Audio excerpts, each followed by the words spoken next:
start from a place of trust. And if people don't act on that, then that's when you start putting in place, maybe you do an evaluation with every 6 months or something. But it's just making clear expectations. It's like, and then people have to perform. Yeah, I have copies here, and of course I only made 4 again, of the CEO. We'll go over that after. And number 13, the governing board is informed about the eligibility requirements, the accreditation standards, commission policies, accreditation processes, and the college's accredited status, and supports through policy the college's efforts to improve and excel. The board participates in evaluation of governing board roles and functions in the accreditation process.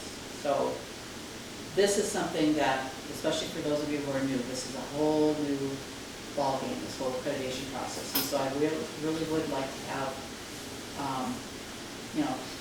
a session where we talk just in general about the accreditation process. And I mean, one of the things I talked with Curtis today about is, at the board meeting, it became clear that it sounds like practice here is that administration writes the self-study, and faculty, that's unheard of. It's together, co-chairs, that the faculty and administration write and respond. So that was a real surprise to me.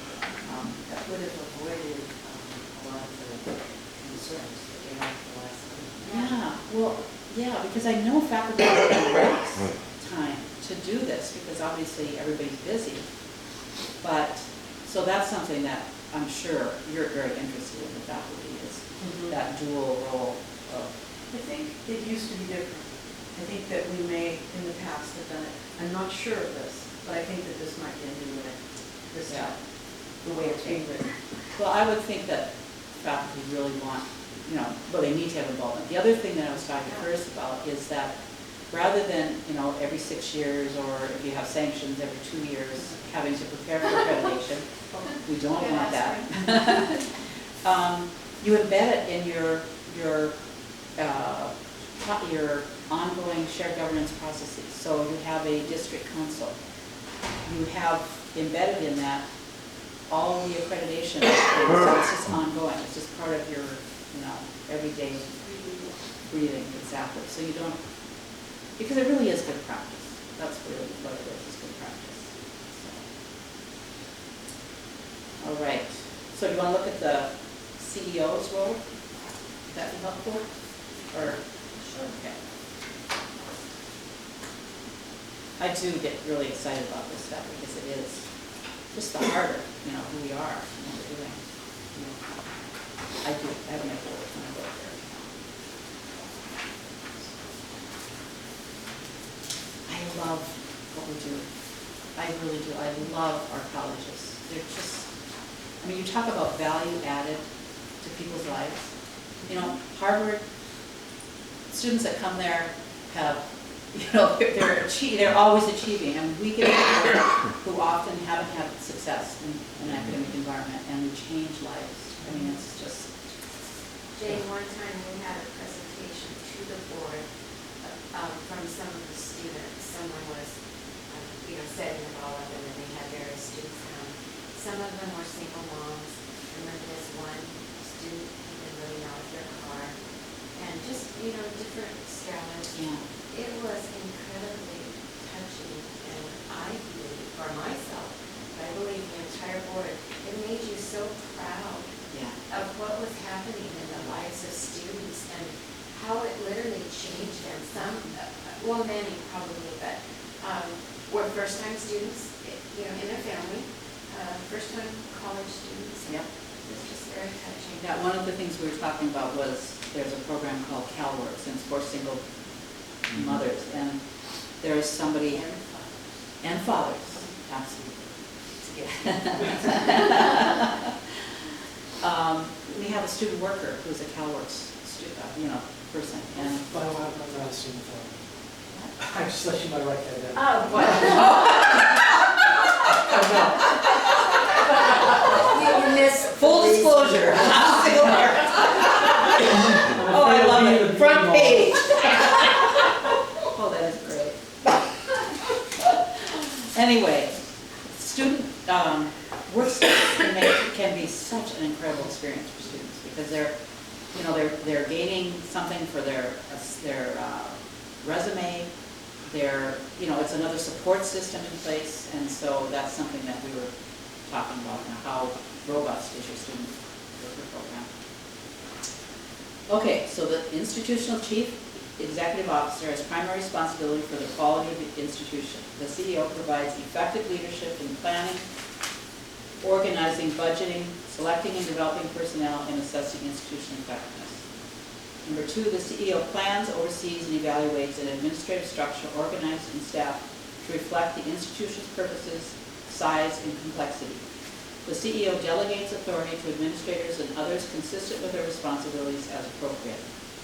Number 3, through established policies and procedures, the CEO guides institutional improvement of the teaching and learning environment by establishing a collegial process that sets values, goals, and priorities, ensuring the college sets institutional performance standards for student achievement, ensuring that evaluation and planning rely on high-quality research and analysis of external and internal conditions, ensuring that educational planning is integrated with resource planning and allocation to support student achievement and learning, ensuring that the allocation of resources supports and improves learning and achievement, and establishing procedures to evaluate overall institutional planning and implementation efforts to achieve the mission of the institution.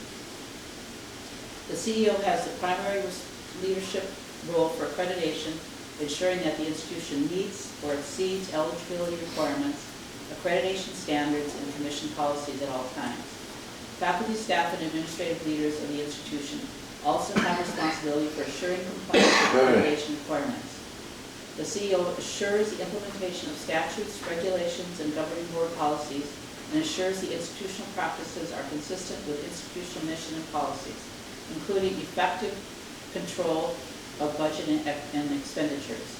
Number 6, the CEO works and communicates effectively with the community served by the institution. Number 7, the CEO walks on water. Oh no, that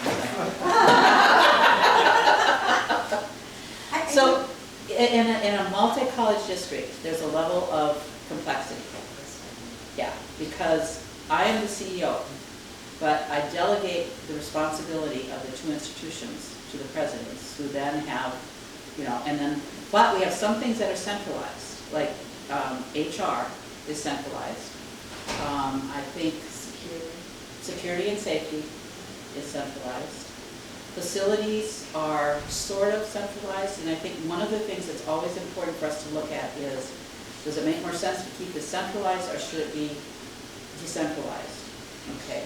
And fiscal is not centralized. I mean, we have a vice chancellor has it all, but we have people on the campus. I have a question. What is the proper role of the chancellor in accreditation to make sure we don't get sanctions dealing with college presidents? Because what's the problem? Well, I mean, Because again, you delegate, and usually on each campus, the person who has the ultimate responsibility, is the president, but you have the accreditation liaison officer, which is almost always the vice president of instruction. Because quite frankly, the biggest standard is standard 2, and the biggest part of that is instruction. So that's why they're the liaison officers, so like all the planning generally goes through them. What the chancellor's role is really important in making sure that what's in the reports is reflective of what is reality. So if one is writing about HR, one college's plan talks about HR in one way and the other talks about another way, and yet they're both the same systems, then something's wrong. Either they're not getting the same information, or we have to figure that out. Because I found when I was a vice chancellor at Kern, when we went through accreditation, and we got back the reports, and one college received a sanction for something, and yet the visitation committee said the very same thing in both reports. And so when we brought that to the commission, we wrote out a chart, brought that to the commission, she said, oh, no, it's the boards say something different. And we say, no, here's what the board said. Here's what the committee said here when they visited. Here's what they said here.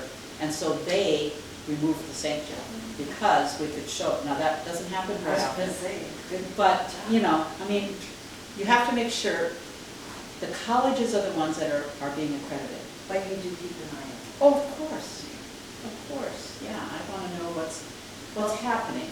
But you can't interfere with the authority president, is what I. Well, no, I hold them accountable, and they need to hold, you know, their folks accountable. And that's why when I met with Curtis, one of the things I asked about, because I wanted clarity, was sounds really different. I mean, that faculty aren't actually involved with the writing, which is so important, that self-study. And so that's something I think that, you know, I will certainly mention at district council and when I visit the academic senate tomorrow. Yeah, because that's, you know, yeah. So let's go to number 6. Okay. The last one. How do you see that working effectively, since that was in there? The CO works and communicates effectively with the communities. Here again, a multi-college district is different. The college is the face in their community. And so it's Modesto Junior College, and it's Columbia College. And so I've seen situations where chancellors had come from being the president of the institution and then became the chancellor, and it was really hard for them to let go. It was confusing for the community because they didn't know who they should be inviting. I let the presidents know that anytime I can be of help, or the board members, if it's appropriate for me to go to an event to present. I mean, I always like the opportunity to present at institutions. I think it's broader than that. Okay. Obviously, the CEO can't do it all. It's a one-person show. I think this is where it's But the where board. we talked about, well, the board is involved. But when I was talking about an effective marketing campaign and using that as an effective tool. So one of the things I'm doing is I told the presidents, I want to know exactly what they're doing in the area of marketing. So they're pulling all that together for us so that we can see what it is that's being done now and where the holes might be. And I think Because I see, when we got the presentation about what Bakersfield is doing, communication can come in many forms. So if you're doing presentations and having partnerships with your high schools, and you get that high school senior or junior, whoever, comes home and tells mom and dad, or mom or dad, hey, I was at school today